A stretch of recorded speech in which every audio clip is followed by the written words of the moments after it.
from Walmart. Product review sa ating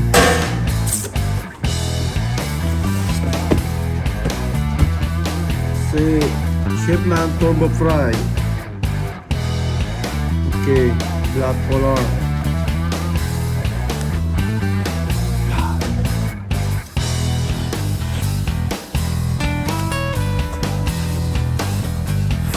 Ang batrol.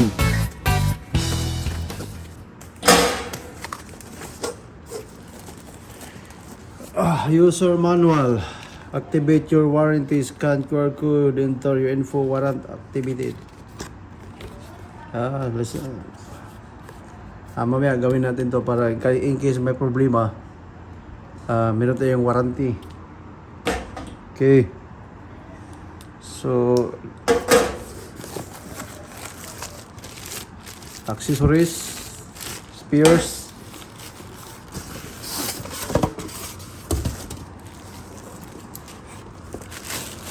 Ito na yung unit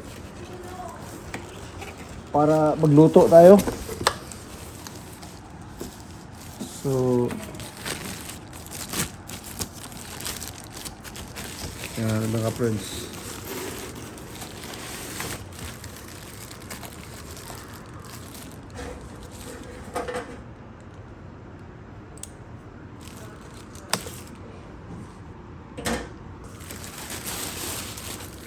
Ay.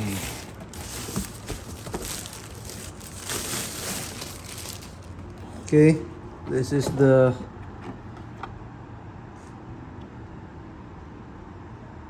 shipment kitchen. Cook. So, kaya ito. Ano natin? Hindi natin sa luto tayo. Kitchen appliances ito mga kaibigan.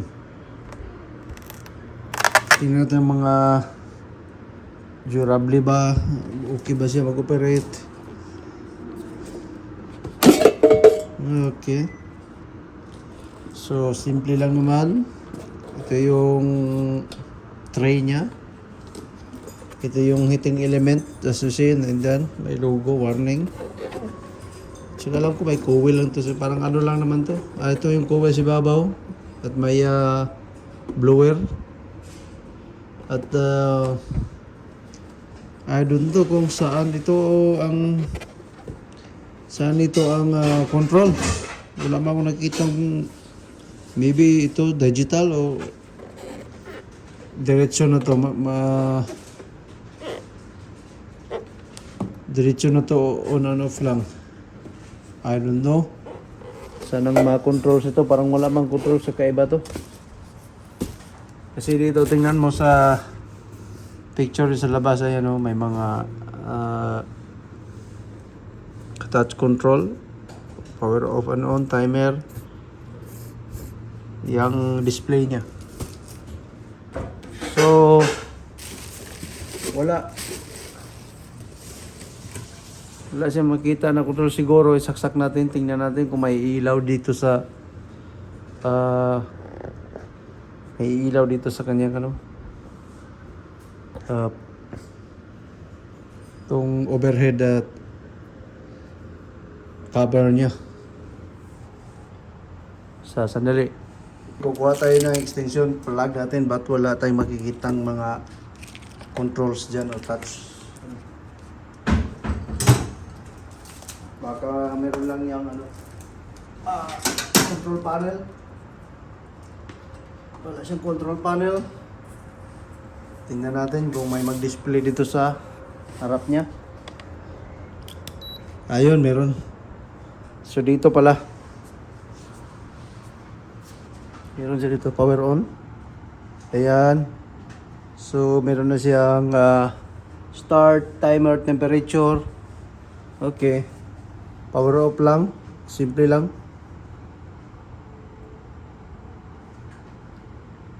Ano tong oras dito? 3 minutes and 70 seconds. So I don't know. 15 hours. Okay. So off. Baka minute wala pa tayong laman. Wala pang laman. So yes. Ganun lang para dito ako mag-set time and temperature. Yun, 370 Fahrenheit. Oras, 15 minutes hanggang 1 minute. Tapos, seconds na to. 60 minutes, 57 minutes, okay. Tapos, 1 minute.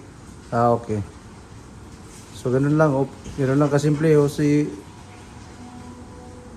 Okay pala. So, yes, magluluto na tayo at subukan natin. Okay, ito yung manok natin. Subukan natin magluto at ito yung tray. Yan. So, lagay natin itong manok.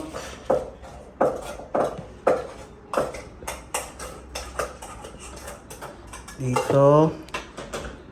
Medyo hindi to siya pang malakihan pala na luto.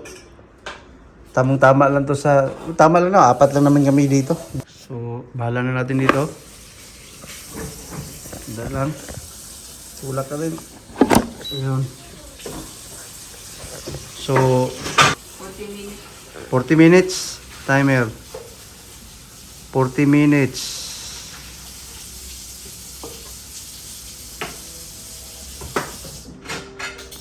Stop. Yan, 40 minutes. Temperature, ma? 210. Ha? 200 degrees. 200? 200 ang request na. Anong max dira? 400. 300 na lang. 300. Yan, 300 ang Fahrenheit. Ilan to sa Celsius? Fahrenheit? 40 minutes. Sabi na kung Celsius. Fahrenheit man diri. Ha? Ang so ipinamaximum, 400. Okay, set na tayo sa 300. Start. Counting. Countdown. 56 seconds. 300 Fahrenheit. Hintayin lang natin mga friends.